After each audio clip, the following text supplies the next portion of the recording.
All right. Well, welcome everyone. We are so lucky to have two very recent alum here with us to talk about their experience, both in the program and then their experience as they have stepped out into the world beyond CSU, to just kind of give us insight about what they did during their time at CSU and in the Communication Studies department that they thought was really valuable, things that maybe they wish they would have done differently.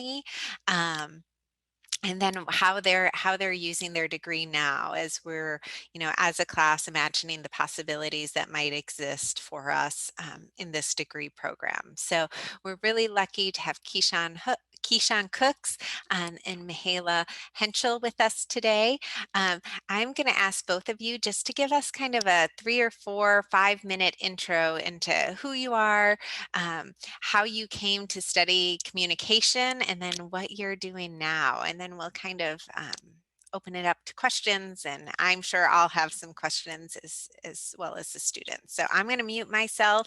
I'll let you all arm wrestle to see who goes first. And All right. My name is Keyshawn Cooks. I'm from Colorado Springs, Colorado. I graduated from CSU in 2019, and I studied communications with a minor in criminal justice. I went to CSU thinking that I wanted to like study business or do something along those lines. So I was undeclared business with business interest, and I joined Key Communities there, which was like a program that's a really diverse program on campus. At that time, all the students were in Braden, and there were like 4 different communities. And I was in Key Explorer, so I kind of got to explore like different types of majors and see which ones I'd be most interested in. And I realized that business had to do with a lot of math, and I really hated math, and I sucked at math. So I was like, that's definitely not something that's for me. And then with communications, I just got like A's on all of my papers and stuff like that. So I was like, maybe that's something that I should take up on. And then I joined communications classes, and then people were telling me that it's pretty much like a business degree, but with the communicating aspect of it instead of the numbers. So they were just telling me that, all businesses need people who are good communicators, good leaders, and stuff like that, because not everyone who works with the numbers necessarily wants to talk. So that's kind of what got me interested in the communications department. Um, I also joined a program called the Center for Public Deliberation, which was really big for what I do now. So like with the Center for Public Deliberation, we did a lot of work with the city and facilitating meetings that people were interested in the Fort Collins community. And that's pretty much what I do now with my job. And I'm a community coordinator for Southeast Colorado Springs, Nob Hill, downtown Colorado Springs, West Side Colorado Springs, and that's it. Yeah. Those are the 4 communities that I'm a community coordinator for. And I get to do all the things that I did with the Center for Public Deliberation pretty much. And it's really nice that I got to have that experience, because that's something that I wanted to bring back to my community and just teach them the things that I learned in college, because I know a lot of them wouldn't have the chance to go to college. So that's something that was like really, really something that I was passionate about.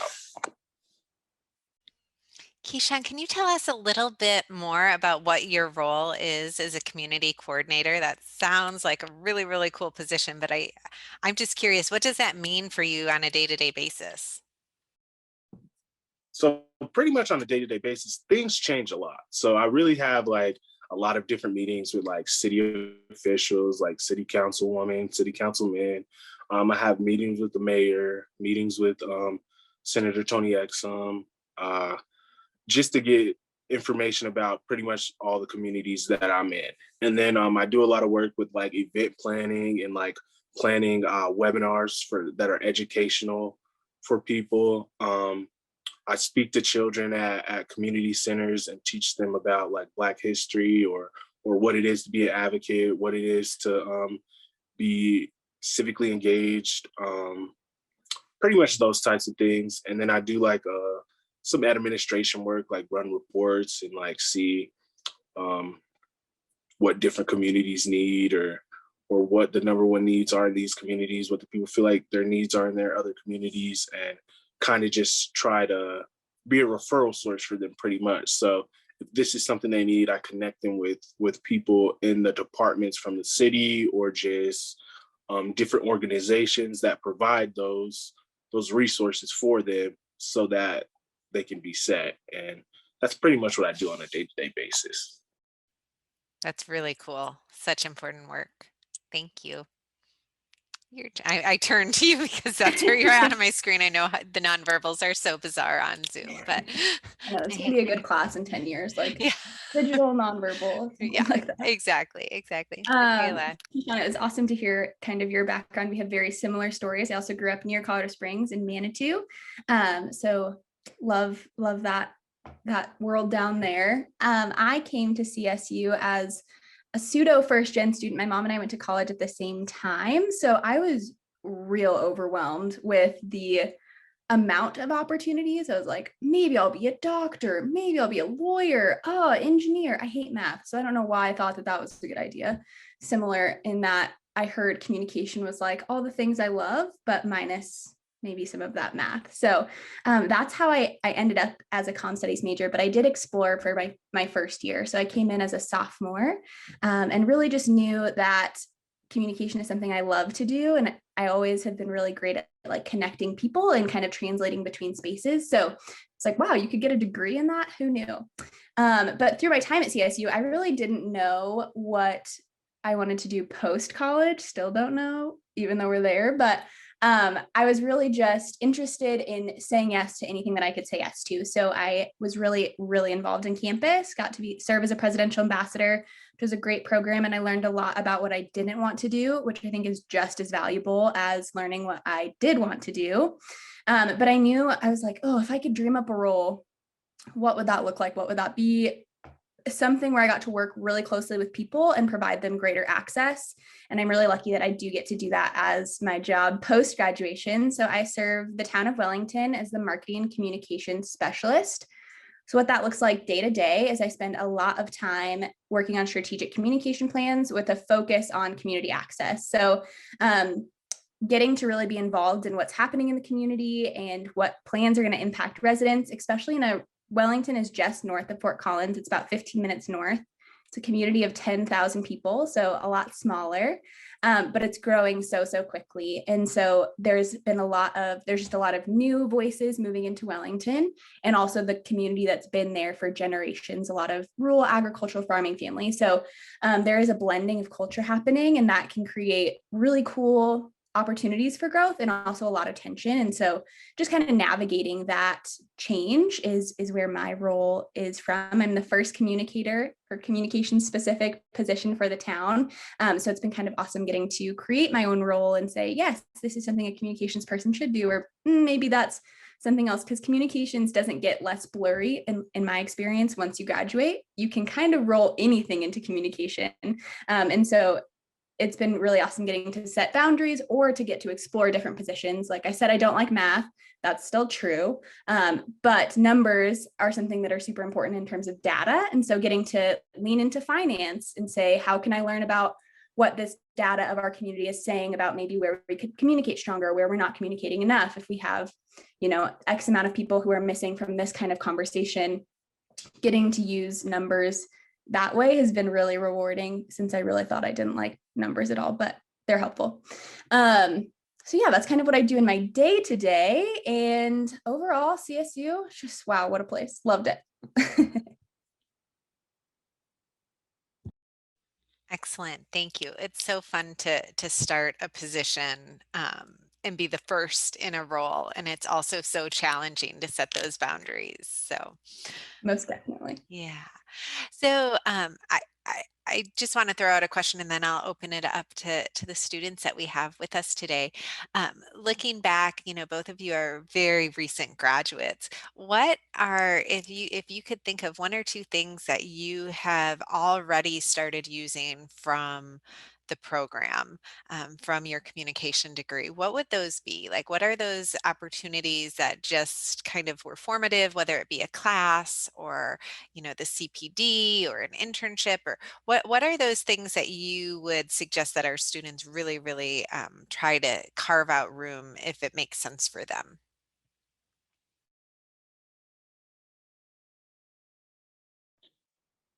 I'd say the CPD if you're interested in like community work or just kind of learning about like deliberation or kind of just like wicked problems pretty much, and like how different things like how solving some problems create other problems for other people, just seeing how marginalized communities are different from communities that aren't marginalized, or how low income communities are different, and just kind of seeing how like your city works or like how your community works. Like that's going to be really important for you, because if you have kids, like you're going to want to know about schools and like school boards and like all that type of information. So I think the CPD gives you a really good start for that. Also, I think like pretty much all the classes were beneficial. Like I see myself just reading nonverbal cues all the time, or just being an introverted person. Like I like to observe. I don't really like to talk as much in the beginning when I'm first meeting people or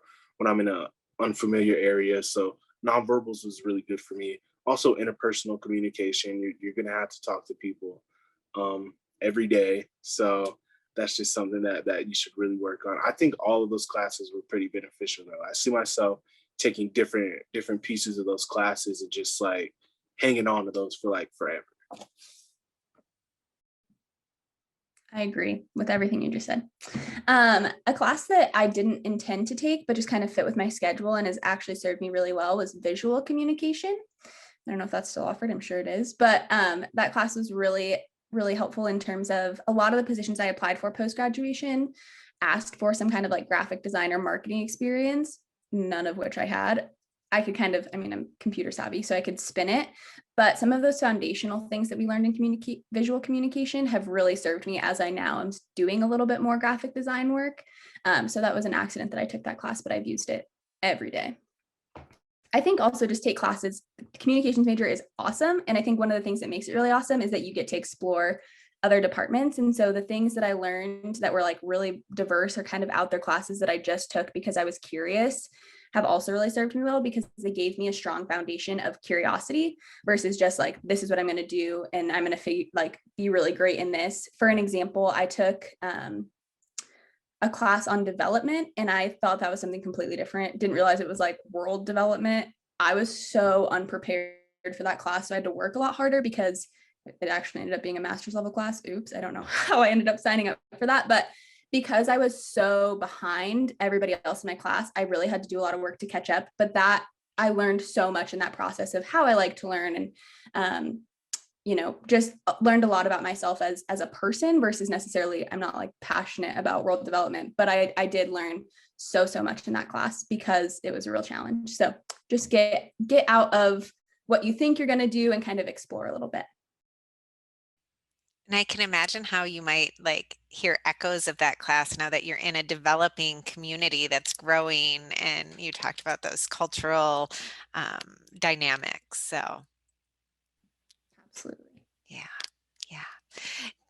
I could ask questions all day, but I want to make sure that I open it up to Bo and Ben and Keaton. Can you all let us know what you're thinking and what questions you have? And if you want to use the chat to do so, you are more than welcome to.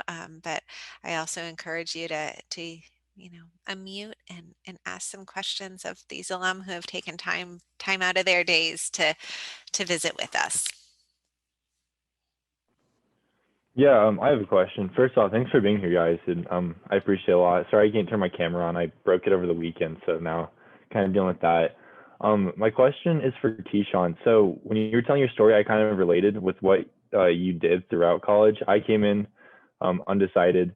I wasn't really sure what was going on until eventually I chose communications for kind of the same reasons you mentioned. And now I'm minoring in political science and opening up or looking at pathways towards criminal justice. So kind of throughout that like similar journey, was there anything you'd advise against doing? Like certain things that you saw happening that maybe you wish you wouldn't have done, or like something that you would have stayed away from during that time? I can't think of anything that I wish I stayed away from, but there are things that I think of that I could have done more, like make more connections. Like making connections is gonna be so huge. Like it doesn't matter like what connections you make, just make connections, because after college, like people are gonna go on do so many different things, move to so many different places. Like you may not know where you want to move either, but definitely make connections, I would say. Um, Also get to know like your professors in your majors, in your minors, because that's also going to be another way that you can get really good connections, and maybe they'll like write some recommendation letters for you, maybe write some references for you for your jobs that you apply to, or connect you to jobs or help you search for jobs. Like there's a lot of good resources, and I think like professors like really help you a lot. So I would talk to them a lot more and develop relationships with them as well. So that's what I would tell you. Y'all, I Okay, yeah, promise that awesome. Thank you. I promise I did not feed him that answer. Last class period, we talked all about making connections and how important it was. So you just like put the exclamation point on it. Thank you, Keyshawn. I'm gonna let you answer that too, Mihaela. Is there anything that you wouldn't have done? No, I think in the moment, sure, but now it all serves me. I think having maybe a little bit more of a sense of when your plate is full would have helped me, but at the same time, I loved all the opportunities that I got to experience because I wasn't really great at saying no. So yeah, I think definitely watch your boundaries, but also you're young, so get out there and do what you can. But in terms of networking, and your network, absolutely. I think the term "your network is your net worth" is not a joke. The only reason I got the job I'm in is because of my network. Post college, I mean, I graduated like in May. We're in the middle of a global pandemic. What am I going to do? And to start making those phone calls and really reaching out took me from a job in Denver that I really did not enjoy and was so sad at for like 4 weeks until this opportunity aligned in Wellington. So a trick that I use is I like to get business cards from folks if they have them, or if you're at a networking event or something like that, and write on the business card 1 or 2 facts about the person that you learned, where you met them, and then save all of your business cards. That you can get like business card little file things at like an office store, and I have mine all in a binder. And that is just something that has really served me well, especially from like my early college days. It's so easy to forget people. But if you kind of have a note and like 1 or 2 facts about them or about your conversation, it's way easier to like send a letter or send an email. And then folks know that you're thinking about them. So that's really served me. Yeah, to kind of go with that, like, yes, that's really important too. And also like businesses or just organizations you're reaching out to, like about when you're applying to jobs and stuff, make sure you research those. So like when you go into the interviews and stuff like that, you know a little bit about the company, and you can bring up some things and maybe mention how you align with their values or their beliefs and stuff like that. So I really like that idea of like taking people's business cards and writing some facts on the back of theirs. I'm gonna start doing that. That's a great idea. And make sure you always like follow up with the people too as well. So like if somebody helps you out or you have a meeting with someone, just take a few minutes after, maybe email them or text them if you have their number, and just tell them that you appreciated their time and that type of stuff, because that really goes a long way. That makes you seem like you're really interested, and it also gives them a sense of you really appreciating them spending their time with you. Totally agree with the follow-up. I think, not to hound on the subject, but it really is so important. As a student, I don't know if you talked about this last week, but you have like a superpower if you have the title student behind your name, because people are not threatened by you. They're excited that you're curious. And so the more that you do now when you're like learning and out there, people respect that, love to talk about themselves. So I think I use that to my advantage a lot, of like, especially when I didn't know what I wanted to do, like, hey, I'm a student at CSU studying blah, blah, blah. Reach out to people on LinkedIn, or if you get to go to like networking events, which I encourage you to do, use that title to your advantage, because people are way more willing to help you as a student versus when you get into the workforce and they're like, okay, what do you want from me? It's way more of a curiosity. People want to help you learn. People want to help you grow. So I'm telling you, that title will get you far. Okay, Excellent. awesome. Thank you so much for that feedback. I appreciate it. Excellent points. Thank you. Other questions? Ben, Bo, Keaton, if you have another one. Were either of you able to study abroad while at your time at CSU? No, I wasn't. I was encouraged to like a lot by like one of my first gen counselors, like first generational college counselors. He really tried to push me to do that, but that's just something that I just didn't want to do. I just was never really interested in traveling, and now that I didn't, now I'm like really interested in traveling, like seeing other places. So I wish that I would have done that, but I guess I mean it was meant for a reason, so I'm not too worried about it. But I definitely wish I would have done. I also did not study abroad. I had a trip scheduled senior year spring break. So maybe don't wait would be my good advice post COVID world.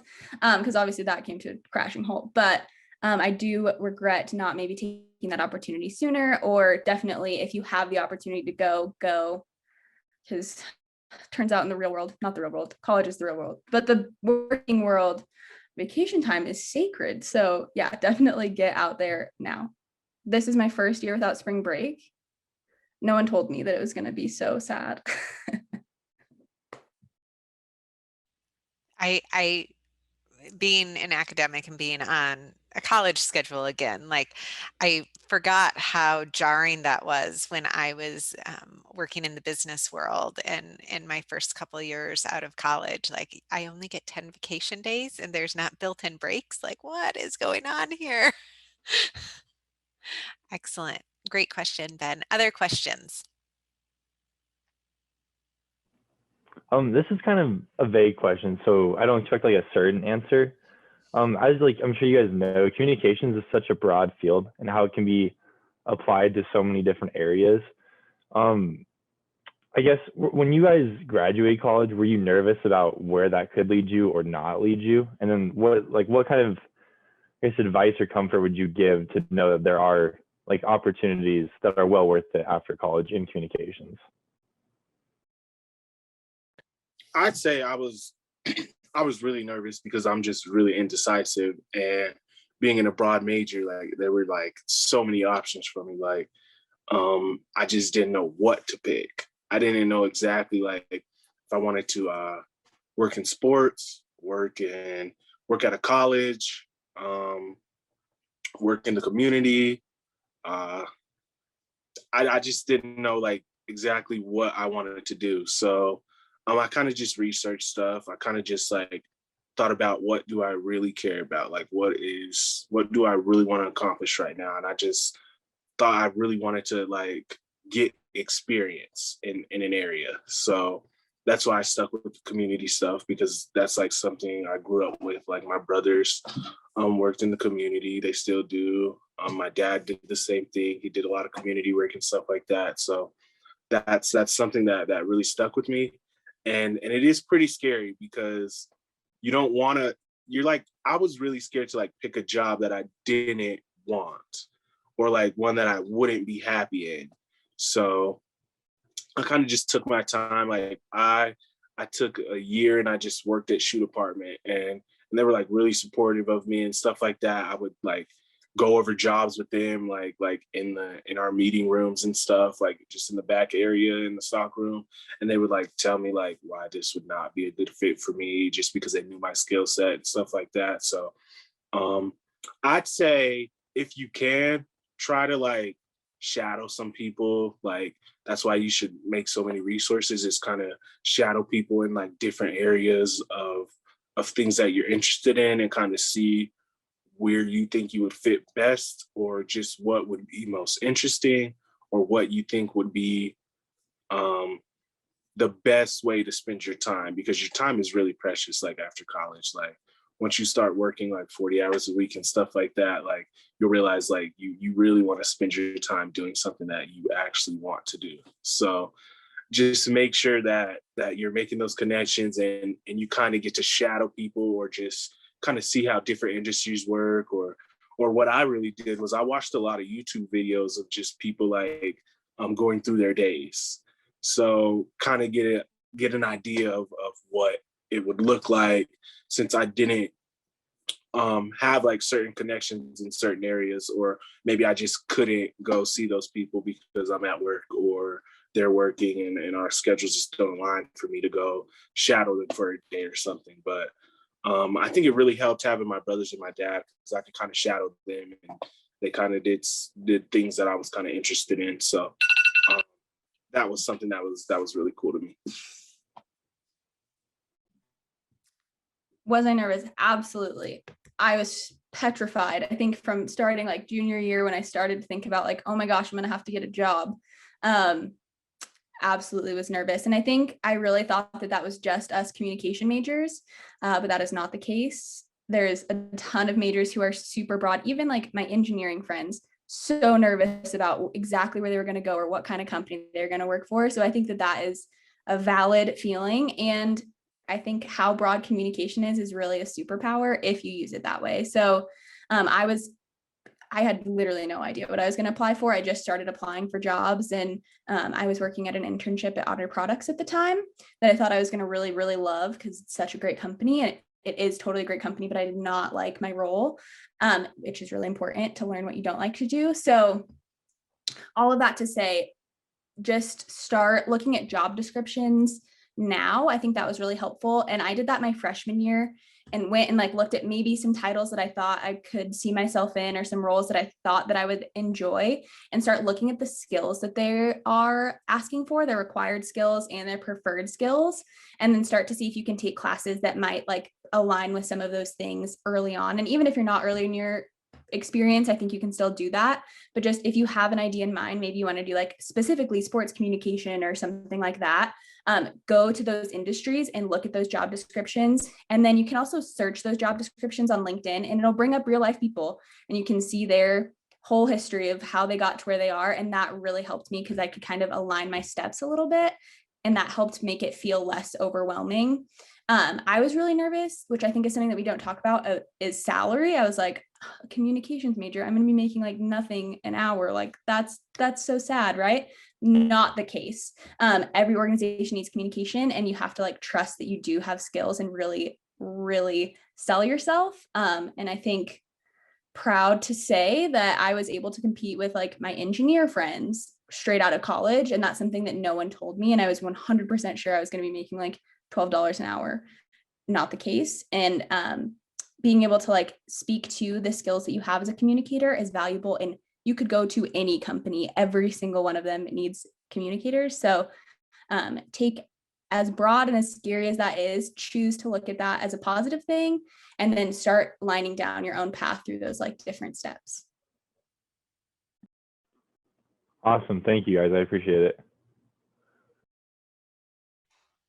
I will say that there's a first destination survey that's done every year to look at where people land, and communication studies majors consistently are in like the top 3 salaries of students coming out of the liberal arts. So yeah, I think there are a lot of myths around that, but you all are sitting in a really good position. So. Great. And it's something that it's awkward to talk about money, right? So people just don't talk about it, but I think it's important to, obviously you're thinking about it, to keep open conversations. And sometimes even talking to your peers is helpful, or like when you get to that graduation stage, and you start like looking for those careers, having open conversations about like, how did you negotiate, or how did this go for you, has really served me well, because no one taught me and I was nervous. So that was a helpful conversation to make sure that you're asking for enough, because a lot of times companies expect folks just out of graduation to really undersell themselves. So if you have internship experience, or you have experience that serves you well, I mean, you're a communications major, you're going to have experience, really talk that up. Thank you. Other questions?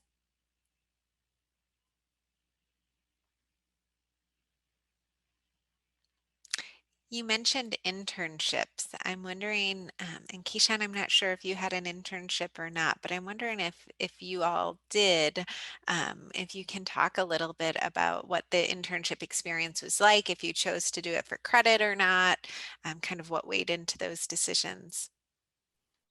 And I didn't do an internship, but a lot of the jobs that I applied for and looked at really loved the CPD on my application. So that like really gave me like a huge step up on a lot of people. And then they really liked that I was also a key ambassador for key communities for all 4 years that I was there. So that really helped me as well because with being a key ambassador, I did a lot of public speaking, being at Choose CSU events, Discover CSU events, having our own breakout sessions and stuff like that. So I really got a good experience of public speaking and just sharing my experience pretty much. So they really looked at those pretty much as internships, the programs that I was in. So it really helped me a lot. I think that's such a great point, Keishan, is oftentimes those opportunities are available right on campus, right? And even if you're not doing an internship, being involved in things like those activities that you talked about, and then being able to present them, right? And think about, okay, what are the competencies? We talked about competencies last week, right? What are the competencies that I built? What's the skills that I built, the knowledge that I built from being involved in these different programs and being able to present those on your resume, because it really is like a job that you were doing or an internship and you were developing in just the same ways you would have as an internship. So thank you for that. I was able to do an internship. I also worked all the way through college, and I think those two things served me really well post graduation. Senior year, I was like, wow, I think it might be time to do an internship for credit, and that really worked out great in terms of class load. I think it's a really great way to balance like I took a heavier class load. I think I took like 16 credits and then 3 credits of internship. And it didn't feel like too much because the internship, I don't know, it's just different when you're like actually working versus like working on papers and classwork. So I think that was a really valuable experience. I, again, used that student title I attended like a job seminar thing at Madwire because I really thought that's where I wanted to go, and talked to one of the hiring managers afterwards. And he actually ended up offering me an internship at the same time I was applying for other internships at Otter Products and other places, and actually landed the Otter Products internship. So I was in a really cool position where I got to kind of pick and choose what I wanted to do, but that opportunity wasn't made available publicly. I kind of made that opportunity for myself by being like, hey, I'm a student, I'm really curious, can I intern?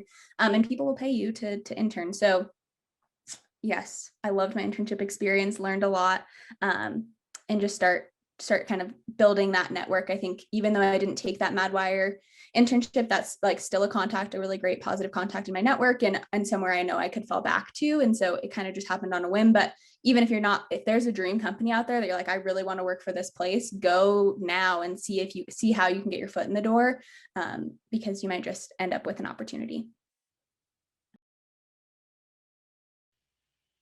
Thank you. Other questions? Can you all speak a little bit as to what you chose for your minor and how you made that decision? Because I know that that can be an overwhelming decision for many of our students of, okay, I have this minor or second major that's required. How do I choose something that pairs well with my communication studies degree? How did you all go about doing that? I chose criminal justice because honestly, when I was growing up, I used to watch a lot of Judge Mathis, and I really wanted to like I thought my dream job was to be a judge. So I was like, okay, I really love this show. Like I really kind of like learning laws and stuff like that. So that's why I picked criminal justice. And then at one point, I thought that I might want to be a cop, and then I was like, nah, I don't really want to be a cop. Sounds like a lot of stress, and I just didn't want to have that much stress of being a cop. So it was like really a really easy decision for me because I really would have double majored in it if I really would have known that a lot faster. But I really liked learning about laws, and that's really what made me want to pick criminal justice, because I was like, maybe I'll go to law school after, but nah, I didn't really like school. I was tired of school, so Didn't go to law school after, but yeah, I really just loved laws and just learning about. And we got to do some like cool field trips to like halfway houses and prisons and kind of see what that looked like. So I thought about working in a prison before too, and then I didn't want to do that either. So, but I had like a lot of options to like do with criminal justice. It's just I'd rather work with community rather than criminal justice.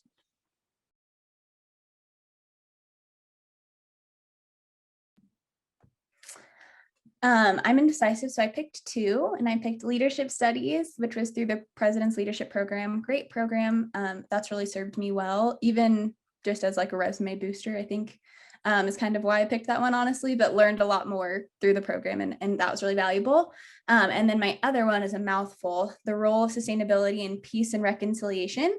I just am kind of passionate about sustainability and didn't know how I could maybe incorporate that. So it was kind of like a sustainability minor, but with more of the people side. And that's what I care more about. So that really served me well.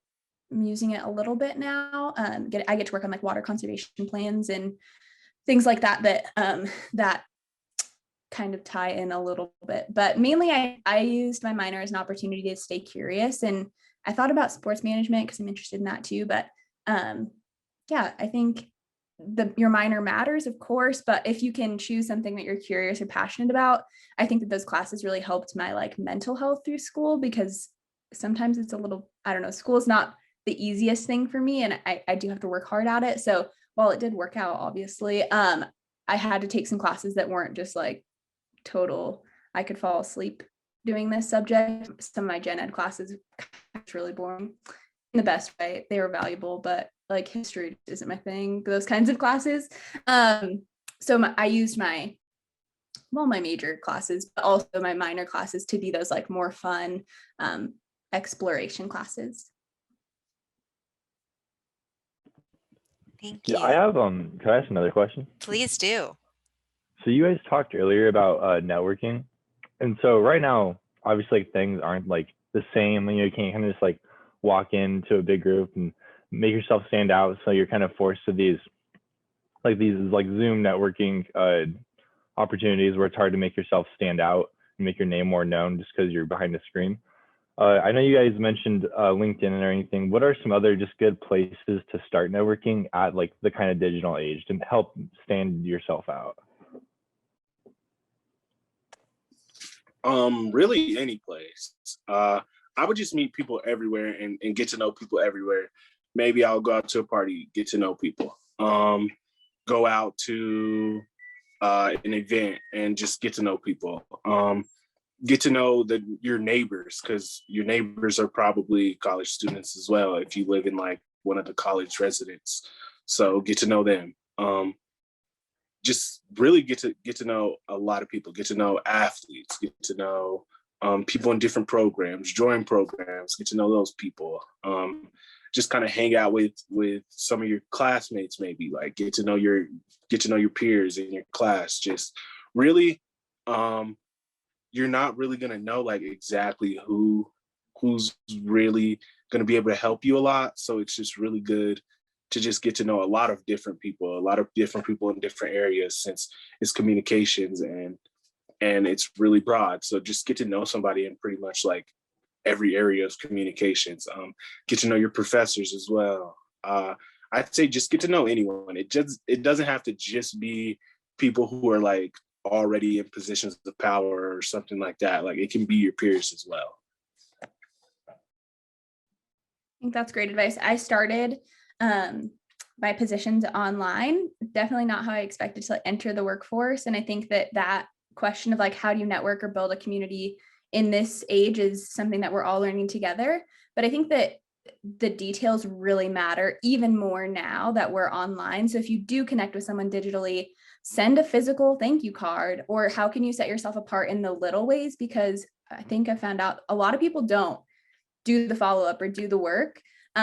So if you can kind of just really commit to being consistent, and whether that's I know like the Career Center has like networking events and things like that I attended, or your professors because really networking is like, once you lock into someone, you're locking into their network, and people really do, for the most part, want to help you. So like, I don't know, Keaton, what are your interests? Like, do you know maybe where you want to go?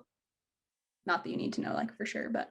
Yeah, for sure. I couldn't tell you direct route. Like I said, right now I'm minoring in political science. I've always had interest in the political field, and I'm kind of looking towards criminology.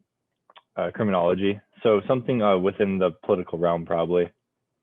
Perfect. So like, even right now, obviously, you're talking to two recent alums, so our networks might not be like huge, but we're both working in politics-ish, kind of in and around politics.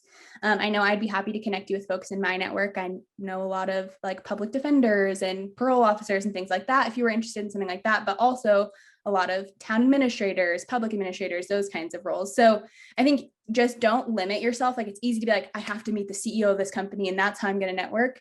But you don't know who people know. So make those small connections with anyone and everyone you can, like Sean said, and you'll never know like which key is going to unlock the right door. And I think in that, be willing to serve and give of yourself at the same time. It's easy to think as a student that you don't have any value to provide, but that's just simply not true. So look for ways to add value to your network as they're trying to add value to you. Awesome. That all sounds really good. Thank you. I appreciate it. That's excellent advice, you two. And I'd like to point out, right, like, so Mihaela made a great point, right? You now have met these two. I would hope that as savvy students, you would go find them on LinkedIn after class or send them a thank you email and connect with them. And while your names are still fresh in their heads, and really start to build that relationship with them. And I think Keyshawn made a great point about thinking about the network of people that are currently around you as students, right? So as someone who has now been out of college, this is my 20th. It would be my 20th reunion, I guess, this year of graduating from college. Those folks that I graduated with are the people that are in decision-making roles now, right? And so, yes, I would, sit next to them in the cafeteria, but as we grow and evolve and, we take on new roles, and those relationships are still really important, and you just don't know kind of where people will go throughout their journey. So we have time for one more question. I don't think I have another one, but you guys can definitely expect some sort of invite heading your way after this. That's great to hear, Keaton. I'd love to just give you each an opportunity to just say a few more words if you'd like to wrap things up.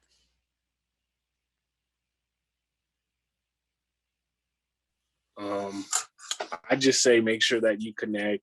One thing I really like that Mihaela said was look at like job descriptions and see what they want, and kind of see what you're looking forward to, or what you're competing against, or what skills you should be focusing on in positions that you want.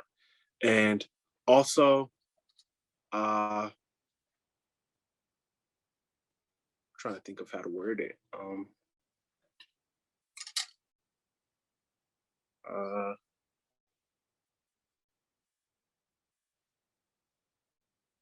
I don't know. I think that's pretty much all I have. Yeah.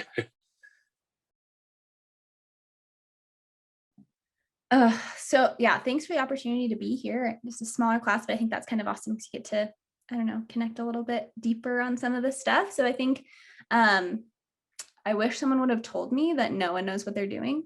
Respectfully, as much as people have it figured out, adults, I'm learning, are faking it too. So I think I've experienced a lot of like imposter syndrome, or thinking like, oh yeah, I'm going to reach this age, or I'm going to like graduate and then I'll know.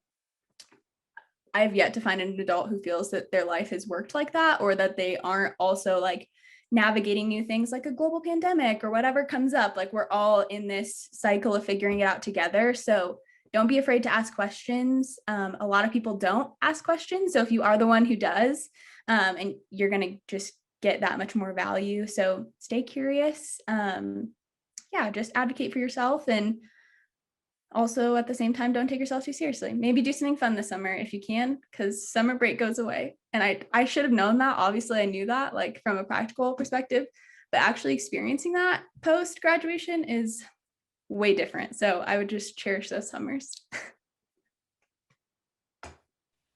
Wonderful. Well, I just cannot thank the two of you enough. This has been a really special time with you all. So thank you for your time. Thank you for your wisdom. And I look forward to seeing both of you in the future when maybe we can actually gather in person again. But keep doing good work. You all make us really proud.